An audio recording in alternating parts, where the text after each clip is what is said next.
نبی پاک علیہ السلام نے فرمایا ہر عالم کے پاس نہ بیٹھنا،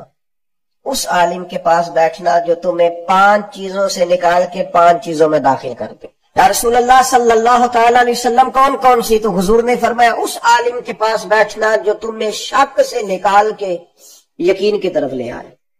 جس کے پاس بیٹھو تو ایمان مضبوط ہو، توکل مضبوط ہو، اللہ رسول کی ذات پر بھروسہ مضبوط ہو، حضور کی غلامی مضبوط، صحابہ اور اہل بیت کا عشق مضبوط،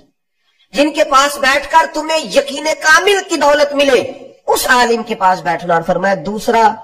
وہ تمہیں ریاکاری سے نکال کے اخلاص کے زمرے میں لے آئے، اور تیسرا نبی پاک صلی اللہ تعالی علیہ وسلم نے فرمایا وہ تمہارے دلوں سے دنیا کی خواہش نکال کے اور تمہارے دل میں تمہارے رب جو تمہیں آخرت میں چیزیں دینے والا ہے اس کی محبت تمہارے دلوں میں پیدا کر دے۔ اور چوتھے نمبر پہ نبی پاک علیہ السلام نے فرمایا اس شخص کے اس عالم کے پاس بیٹھو جو تمہیں تکبر سے نکال کے عاجزی کی طرف لے جائے۔ اور پانچواں اللہ کے محبوب علیہ الصلوۃ والسلام نے فرمایا اس عالم کے پاس بیٹھو جو تمہیں دشمنی سے نکالے اور خیر خواہی کی طرف لے جائے، جس کے پاس بیٹھنے سے عداوتیں نہ بڑھے